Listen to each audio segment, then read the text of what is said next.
Hello everyone. तो इस video में हम डिस्कस करेंगे क्लास 7 मैथमेटिक्स के चैप्टर अलजेब्राइक एक्सप्रेशंस के कंसेप्ट्स। तो हम सबसे पहले देखते हैं वेरिएबल्स एंड कांस्टेंट्स। तो वेरिएबल्स का डेफिनेशन देखते हैं पहले। तो variable is a symbol used in mathematics to denote a non fixed value. It can take various values It can take various values. We use letters x, y, l, m या कुछ भी etc. to denote variables. तो variable वो symbol होते हैं जैसे कि हम सिंपलाइज करते हैं एक्स वाई जेड, ये सब से जो हम यूज़ करते हैं ताकि उसकी कोई फिक्स्ड वैल्यू नहीं रहती, हम जो वैल्यू डालना चाहें वो एज्यूम कर लेगा। तो जैसे मान लीजिए ये आपका एक एक्सप्रेशन है, तो 4x - 7 = 5। तो यहाँ पे जो ये x है जिसकी कोई वैल्यू नहीं दी हुई है अभी तक, तो x हमारा होता है वेरिएबल। और फिर कांस्टेंट्स का डेफिनेशन देखते हैं। Constant is a fixed number that is it has a fixed value. For example 4, 7, 5, जैसे यहाँ पर 4, 7, 5 ये सब कांस्टेंट्स हैं। तो कांस्टेंट वो होते हैं मतलब जो फिक्स नंबर रहता है हमारे पास, कोई भी नंबर हो चाहे। और हम जानते ही हैं कि ये अगर x वेरिएबल है तो उससे जो मल्टीप्लाई होता है वो उसका कोएफिशिएंट होता है। तो यहाँ पे 4 उसका कोएफिशिएंट है और ये सब्ट्रैक्शन साइन है, ये ऑपरेटर होता है। और 7 और 5 तो हमें पता ही है कॉन्स्टेंट्स होते हैं। तो अगला टॉपिक है हाउ आर एक्सप्रेशंस फॉर्म्ड। तो यहाँ पे हमें देखना है कि एक एक्सप्रेशन कैसे बनता है। तो देखते हैं। We combine variables and constants with the help of a operator like addition, subtraction, multiplication and division to make algebraic expressions। मतलब वेरिएबल्स, कांस्टेंट्स एंड ऑपरेटर के हेल्प से वेरिएबल एंड कांस्टेंट यूज़ करके हम अलजेब्राइक एक्सप्रेशन बनाते हैं। जैसे कि ये एक अलजेब्राइक एक्सप्रेशन है, यहाँ पे हमने वेरिएबल यूज़ किया है, कांस्टेंट यूज़ किया और ऑपरेटर यूज़ किया है। We can also obtain expressions by combining variables with themselves or with other variables। जैसे इसमें सिर्फ एक वेरिएबल था x, हम -x² मतलब x को x से मल्टीप्लाई करके या 2y² 3x² - 5xy 4xy + 7 ये सब भी बना सकते हैं। फिर अगला टॉपिक है हमारा टर्म्स ऑफ एन एक्सप्रेशन। तो टर्म ऑफ एन एक्सप्रेशन के लिए देखते हैं हम। You will find that the expressions we deal with can always be seen this way. They have parts which are formed separately and then added. Such parts of an expression which are formed separately first and then added are known as terms। ये definition हमारे NCERT में दिया हुआ है। Look at the expression 4x² - 3xy। तो फिर हमने जैसे अभी यहाँ पे पढ़ा है कि जो पार्ट ऐड करके एक एक्सप्रेशन बनता है तो उसे टर्म कहते हैं हम। तो यहाँ पे हमें दिख रहा है कि दो टर्म्स को ऐड करके ये वाला एक्सप्रेशन बनेगा, वो है 4x² + -3xy। तो हमारे इस एक्सप्रेशन के टर्म क्या हो गए 4x² और -3xy। अब यहाँ पे भी हम देख सकते हैं 2x + 3 जो है, तो ये क्या हो जाता है हमारा एक्सप्रेशन हो जाता है ये टोटल। तो इसको हम ब्रेक कर सकते हैं दो पार्ट में, 2x एंड 3। तो 2x एक टर्म हो जाता है और 3 एक टर्म हो जाता है, और 3 हम जानते हैं कांस्टेंट है। फिर हमारा अगला टॉपिक है फैक्टर्स ऑफ अ टर्म। तो फैक्टर्स ऑफ अ टर्म क्या होता है, हम पहले डेफिनेशन देखते हैं। We see above the expression 4x² - 3xy consist of two terms 4x² and -3xy, जो हमने पिछली स्लाइड में देखा अभी। The term 4x² is a product of 4x and x। We say that 4x and x are the factors of the term 4x²। A term is a product of its factor। The term -3xy is the product of the factor -3x and y। तो अभी ये जो equation दी हुई है यहाँ पे हम इसको टर्म हो गए, क्या हो गया हमारे 4x² और -3xy। तो जब एक टर्म का फैक्टर देखते हैं हम, जैसे 4x², तो इसको क्या हो जाएगा 4 इंटू एक्स इंटू एक्स, तो 4x² के 3 फैक्टर हुए, वो है 4xx। अब इस वाले के क्या होंगे, इस वाले के इसमें -3xy। दूसरा एक्सप्रेशन देखते हैं हम। दूसरा एक्सप्रेशन है 5xy + 10, तो इसमें टर्म क्या हो जाएंगे 5xy और 10।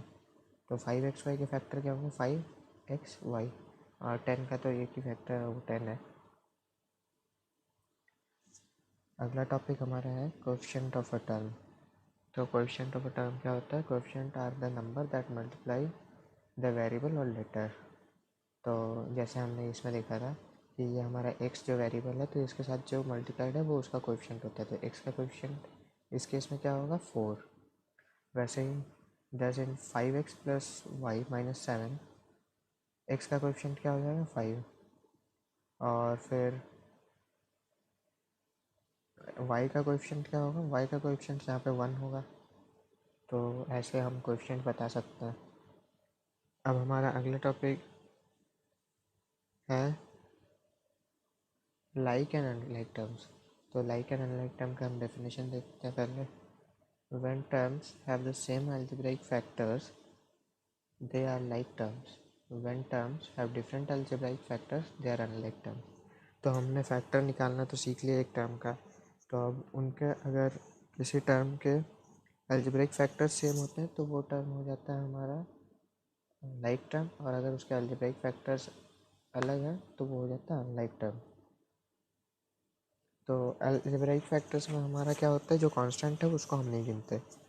तो जैसे एग्जांपल के लिए ये एक्सप्रेशन लेते हैं हम 2xy - 3x + 5xy - 4। तो यहाँ पे हम देख सकते हैं, look at the terms 2xy and 5xy। Factor of 2xy क्या है 2x and y, factor of 5xy क्या है 5x एंड y। तो हमें अलजेब्रिक फैक्टर्स देखने सिर्फ, तो अलजेब्रिक फैक्टर वो होते हैं जिनमें सिर्फ वेरिएबल होता है। तो दोनों के अलजेब्रिक फैक्टर क्या है x and y, x and y। तो दोनों के अलजेब्रिक फैक्टर सेम है, तो 2xy और 5xy लाइक टर्म्स हो गए। On the other hand 2xy and -3x, 3x का फैक्टर क्या होंगे 3 एंड x, तो अलजेब्रिक फैक्टर इसका सिर्फ x है, इसका x एंड y है। तो दोनों के अलजेब्रिक फैक्टर अलग अलग हैं, सेम नहीं है, तो they are unlike terms. Similarly 2xy and 4 भी अनलाइक टर्म्स हो जाएंगे, एंड 3x एंड 4 भी अनलाइक टर्म्स हो जाएंगे। तो हम अब जानते हैं कि लाइक एंड अनलाइक टर्म्स कैसे निकालते हैं। अगला टॉपिक देखते हैं हम। पहले एक बार एग्जांपल देख लेते हैं इसी का एक और, like term and unlike term का 2x² + 3x - 5। यहाँ पे 3 टर्म है, तीनों अनलाइक टर्म है, क्योंकि ये x² है तो इसमें x इंटू एक्स है, इसमें सिर्फ x है, इसमें कोई और अलजेब्रिक फैक्टर नहीं है। यहाँ पे 2a² + 3a² + 7a - 7, तो ये दो लाइक टर्म है, बाकी अनलाइक टर्म्स है इसमें। हमारा अगला टॉपिक है पॉलिनोमियल्स। तो हम डेफिनेशन देखते हैं पहले इसका, जो एनसीईआरटी में दिया हुआ है। An expression with only one term is called monomial. तो हमें टर्म कितना एक्सप्रेशन में ये निकालना आता है हमें, तो बस जिस एक्सप्रेशन में सिर्फ एक टर्म है वो मोनोमियल हो जाता है। तो फॉर एग्जांपल 5xy, ये सिर्फ एक टर्म है तो ये मोनोमियल, 5 - 5m 3z², 4 एट्सेट्रा, ये सब मोनोमियल है। फिर बाइनोमियल देखते हैं। An expression which contains two unlike terms is called a binomial. For example, x + y, तो ये दोनों unlike terms हैं, तो ये एक binomial है। m - 5, mn + 4m, a² - b², ये सब binomial है। अब हम देखते हैं यहाँ पे एक और चीज़, the expression 10pq is not a binomial. ये बहुत बार कन्फ्यूजन में होता है कि 10pq, तो ये अलग अलग है, नहीं ये बाइनोमियल नहीं है, ये मोनोमियल है, क्योंकि p into Q, P Q जो है वो एक सिंगल टर्म है, ना कि दो अलग अलग टर्म, तो दिस इज़ अ मोनोमियल। और फिर देखते हैं हम द एक्सप्रेशन a + b + 5, ये एक बाइनोमियल नहीं है, ना ही ये एक मोनोमियल है, क्योंकि इसमें 3 अनलाइक टर्म्स है, a एक टर्म है, b एक टर्म है, 5 एक टर्म है, और तीनों अनलाइक टर्म्स हैं। फिर हमारा एक डेफिनेशन आता है ट्राइनोमियल्स का। An expression which contains 3 terms is called a trinomial. For example, the expressions x plus y plus z, यहाँ पे x plus y plus 7, ab plus a plus b, 3x square minus 5x plus 2, m plus n plus 10, ये सब हमारे trinomial है क्योंकि इनमें 3 unlike terms हैं। ये हमेशा याद रखना है कि जब भी टर्म्स देखें पॉलिनोमियल्स में तो हमें अनलाइक टर्म्स देखने हैं कि अनलाइक टर्म्स कितने हैं। हम यहाँ पे देखते हैं एक और चीज़ कि ये expression A B plus A plus B plus 5, यहाँ पे चारों के चारों अनलाइक टर्म्स हैं, तो ये एक ट्राइनोमियल नहीं है, इसमें 4 टर्म्स हैं ना कि 3। वैसे ही हम एक्सप्रेशन देखते हैं x plus Y plus 5x, यहाँ पे अगर आप ध्यान से देखें तो इसमें सिर्फ 2 ही टर्म हैं, एक्स एंड वाई, क्योंकि x और 5x जो है ये लाइक टर्म्स हैं और हमें सिर्फ अनलाइक टर्म्स देखते हैं तो सिर्फ एक्स एंड वाई है, तो ये एक बाइनोमियल हो जाता है। अब पॉलिनोमियल का डेफिनेशन देखते हैं। In general an expression with 1 और मोर terms is called a polynomial. इसलिए हम कह सकते हैं कि एक मोनोमियल, बाइनोमियल, ट्राइनोमियल सब पॉलिनोमियल्स होते हैं। एक और बार देख लेते हैं हम टाइप्स ऑफ पॉलिनोमियल्स। मोनोमियल होता है जिसमें 1 टर्म होता है, जैसे 6 4x क्यूब, या ये बाइनोमियल होते हैं जिसमें 2 टर्म होते हैं, जैसे 6x प्लस 2। ट्राइनोमियल्स होते हैं जिनमें 3 टर्म्स होते हैं, 3x square minus 5x plus 8। Polynomials वो होते हैं जिनमें 1 और मोर टर्म्स होते हैं। हमारा अगला टॉपिक है addition and subtraction of algebraic expression. तो ये हम कैसे करते हैं देख लेते हैं एक बार। द सम और difference of 2 or more like terms is a like term with a numerical coefficient equal to the sum or difference of the numerical coefficient of all the like terms। तो इससे हमें क्या समझ में आता है कि जब हमें 2 लाइक एडिशन सम या एडिशन करना होता है, तो जब 2 लाइक टर्म्स का हम एडिशन करते हैं तो क्या करते हैं, हम उनके जो कोएफिशिएंट है, न्यूमेरिकल कोएफिशिएंट, उन दोनों का एडिशन लेके वही हमारा हो जाता है सम ऑफ द लाइक टर्म्स। वैसे सब्ट्रैक्शन के केस में भी सेम है, तो हम एक एग्जांपल देख लेते हैं। Add 3x plus 11 and 7x minus 5।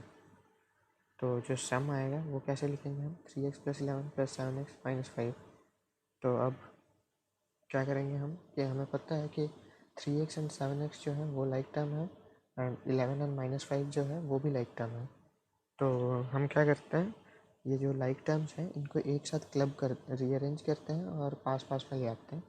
तो जो सम निकालना था हमें 3x plus 11 plus 7x minus 5, तो हम 7x को 3x के साथ ले आए, 3x plus 7x plus 11 minus 5 हो गया। तो 3x प्लस 7x को ऐड जब हम करेंगे तो क्या आ जाएगा 10x और 11 माइनस 5 हो जाएगा 6। तो 3x plus 11 plus 7x minus 5 क्या हो जाता है हमारा 10x प्लस 6। सब्ट्रैक्शन का भी एक एग्जांपल देख लेते हैं। Subtract 24ab minus 10b minus 18a from 30ab 12b 14a। तो 30ab plus 12b plus 14a minus 24ab minus 10b minus 18a। तो जब हम ब्रैकेट ओपन करेंगे तो साइन चेंज हो जाते हैं, तो माइनस 24ab हो जाएगा प्लस 10b प्लस 18a। अब हमें क्या करना है, जो लाइक टर्म्स हैं उनको एक साथ लाना है। तो जो ए बी वाले टर्म्स हैं वो एक साथ, बी वाले टर्म्स एक साथ, ए वाले टर्म्स एक साथ। तो 30ab माइनस 24ab क्या हो जाता है 6ab, sorry 6ab। 12b plus 10b क्या हो जाता है 22b। 14a प्लस 18a कितना हो जाता है 32a। हम इसको एक और तरीके से कर सकते हैं, जैसे नॉर्मल सब्ट्रैक्शन या एडिशन करते हैं वैसे भी इसको लिख के कर सकते हैं, वन बिलो द अदर। तो लाइक टर्म्स को एक साथ लिखेंगे हम और फिर उसका सब्ट्रैक्शन करने के लिए साइन चेंज को ध्यान में रखते हैं वापस सब्ट्रैक्ट कर देंगे जैसे नॉर्मली हम करते हैं। हमारा अगला टॉपिक जो है वो है वैल्यू ऑफ एन एक्सप्रेशन। तो we know that the value of an algebraic expression depends on the value of the variable forming the expression. तो जो x या y जो भी आपका वेरिएबल है उसकी क्या वैल्यू है उस पर आपका एक्सप्रेशन की वैल्यू डिपेंड करेगी। तो to find the value of an expression we put the value of the variable in the expression and evaluate the value. मतलब हमें अगर एक्सप्रेशन की वैल्यू निकालनी है तो जो वेरिएबल की वैल्यू हम यूज़ करेंगे उसको हम पुट करेंगे उसमें एक्सप्रेशन में और फिर वैल्यू निकाल लेंगे। For example find the value of n cube plus 5n² plus 5n minus 2 when n equals to -2। तो हमको n की वैल्यू -2 पुट करनी पड़ेगी इस एक्सप्रेशन में। तो -2 का whole cube plus 5 into -2 square plus 5 into -2 -2 -8 plus 20 -10 -2। तो हमारा आंसर आएगा 0। अगला टॉपिक है हमारा फॉर्मूलाज एज एन एक्सप्रेशन। तो rules and formulas in mathematics are written in a concise and general form using algebraic expression. तो हम आपने पहले भी देखे होंगे फार्मूलाज, तो वैसे ही लिखते हैं हम। पेरीमीटर ऑफ अ रेक्टेंगल जो है equals to 2 into length plus breadth होता है, वही तो ये एक एक्सप्रेशन है। तो फार्मूले को हमने एक्सप्रेशन के हिसाब से लिख दिया। एरिया ऑफ रेक्टेंगल जो होता है लेंथ इंटू ब्रेथ, उसको भी इक्वल्स टू एल भी लिख सकते हैं, ये भी एक एक्सप्रेशन हो गया। इस टॉपिक में इतना ही था। अब आता है हमारा रूल्स फॉर नंबर पैटर्न्स। तो रूल्स फॉर नंबर पैटर्न्स में हम देखते हैं if a natural number is denoted by n, it's successor is n+1। तो हम चेक करके देख लेते हैं एनी नेचुरल नंबर के लिए। तो for example if n equals to 10, तो हम n की वैल्यू 10 पुट कर देंगे। इट्स सक्सेसर इज n+1, तो 11, ये सही है। If a natural number is denoted by n, 2n is an even number and 2n+1 is an odd number. तो हम फिर से चेक करके देख लेते हैं कि n की वैल्यू चाहिए, चलो 15 पुट कर लेते हैं। तो 2n क्या हो जाएगा, 2 into n equals to 2 into 15 equals to 30, जो कि एक इवन नंबर है। और फिर 2n+1 में क्या हो जाएगा, 2 into 15 plus 1 equals to 30 plus 1 equals to 31, जो कि एक ऑड नंबर है। हमारा लास्ट टॉपिक है आज का, value of sum term of number patterns. तो देखते हैं हम क्या करना है इसमें। To find the value of a particular term in a number pattern, we put the value of that particular term into the variable and we get the value in the number pattern। जैसे कि हम किसी भी expression की value निकालने के लिए हमने अभी सीखा था थोड़ी देर पहले कि वैल्यू निकालने के लिए एक्सप्रेशन की हम वेरिएबल में वेरिएबल की वैल्यू पुट कर देते हैं और फिर एक्सप्रेशन की वैल्यू निकाल लेते हैं। उसी सेम वे में हम नंबर पैटर्न की भी वैल्यू किसी भी टर्म की निकाल सकते हैं। जिस टर्म की हमें निकालनी है उसकी वैल्यू पुट कर देंगे। जैसे मान लेते हैं हमारा एक्सप्रेशन दिया है 2n-1, तो हम फर्स्ट टर्म के लिए n1 डाल देंगे, तो 2 इंटू 1 -1 1 हो जाएगा। 3 डाल के लिख लेते हैं, 2 इंटू 3 -1 5 हो जाएगा, सही है। अब किसी और के लिए देख लेते हैं, n² + 1 के लिए देख लेते हैं। तो सेकेंड टर्म देखते हैं, तो n को 2 डाला तो 2 का स्क्वायर 4, 4 + 1 5। फोर्थ के लिए देख लेते हैं, n को 4 डाला, 4 का स्क्वायर +1 16 + 1 17, सही है। तो इसी तरीके से हम किसी भी नंबर पैटर्न के किसी भी टर्म का वैल्यू निकाल सकते हैं n की वैल्यू पुट करके। तो इस चैप्टर में इतना ही था। Thank you for watching.